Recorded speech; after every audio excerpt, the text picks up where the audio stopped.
Hello everyone and welcome back for the next part of the video. This is part number 3 of Federalism, a chapter from class 10 civics. In this video today I'll be talking about how is federalism practiced in India. Whether this federalism is practiced in India is helping India or not. That is what we'll be talking about, and then we'll try to see in what fields it is really helping India. Now if you look at the display, you can see that 4 different heads that is helping federalism practiced in India. These are linguistic states, language policy, central state relation, and decentralization. So dear students, for your understanding, I have turned this topic into a question. The question you can see in the display, it is written, how is federalism practiced in India? So now when we had seen in the previous display saying that 4 different heads play an important role in the success of federalism. So here also we will try to see, or now we will try to read up in brief. We will see what is linguistic states, what is language policy, what is center state relation, and as well as the decentralization. So first of all, regarding federation. Now the federation in India has come into existence by the integration of independent states into the British provinces. According to Professor Garner, federal government is a system in which the totality of the governmental powers is divided and distributed by the national constitution. Now between the central government and the government of the individual states or other territorial subdivisions of which the federation is composed. Now these are the words which are given by Professor Garner. Now from this we came to know that a federation will exist only if there is a division and distribution of power. So in order to make it run or practice successfully, the following things should be there. First of all, we have created a linguistic state. Now what is the need of linguistic states? Now from that word or the term itself, we came to know that linguistic state means a state or states based on languages. That means a particular language speaking people will be occupying that state. Now the creation of linguistic state was the first and major test for the democratic politics in our country. Now will it be welcome or it won't be welcome was a great issue. After the independence, several boundaries were divided or broken up, or we can say it was removed. And after removing these old boundaries, new states were created. And this was done so that people who speak the same language lived in that same state. Now this was done on the basis of the language, culture, tradition, their way of eating, and much more. This basically was divided also on the basis of ethnicity or geographical area or geographical sector.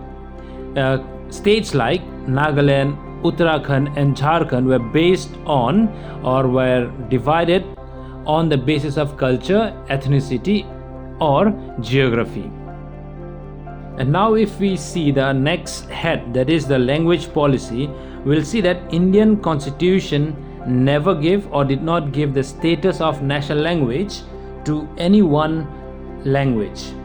Though Hindi is or was identified as the optional language, but the central government have never imposed Hindi on states who or where people speak a different language. Besides Hindi, there were 21 other languages which were recognized as the scheduled languages by the Indian Constitution. Now if we really think about this, we will see that there are people who speak Hindi, but Hindi is the mother tongue of only 40% of the Indians. Therefore there were many safeguards to be followed or to be taken up for other languages. That is why 21 other languages was also recognized as the scheduled languages by the Constitution.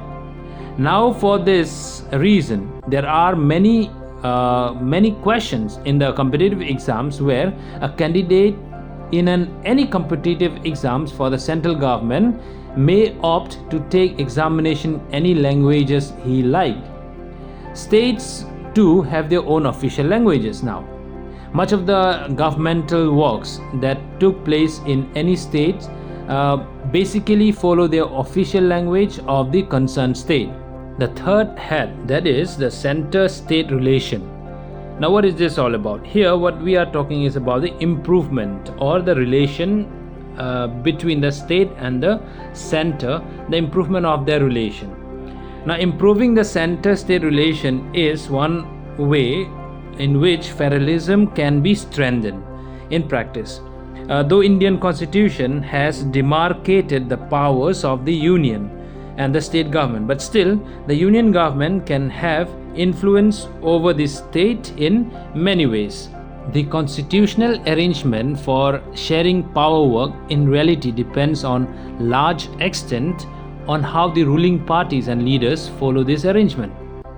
The same party for a long time who has been ruling both the center and in most of the state, now they are the one who can really look upon this center-state relation. But there are some cases where state government did not exercise their rights as autonomous federal unit. Now as and when the ruling party of the state was different, the parties that rule at the center tried to undermine the power of the states. During those days, the central government would often misuse the constitution to dismiss the state government that were controlled by rival parties. Now this undermined the spirit of federalism. Now all these slowly changed after 1990. Now this period saw the rise of regional political parties in many states of the country. This was also the beginning of one different type of government which came to be known as coalition government at the center. It really was a new type of government. Now since no single party got the clear majority in the Lok Sabha, the major national parties, they had to enter into alliance with many parties including several regional parties to form the government at the center. Now this led to a new culture of power sharing and respect for autonomy of the state government. Decentralization is the fourth head that helped federalism practiced in India. So let us see what is decentralization. Here we'll just study in brief. In the later part of the chapter, you will be studying in depth about decentralization. So let us see what is it first of all.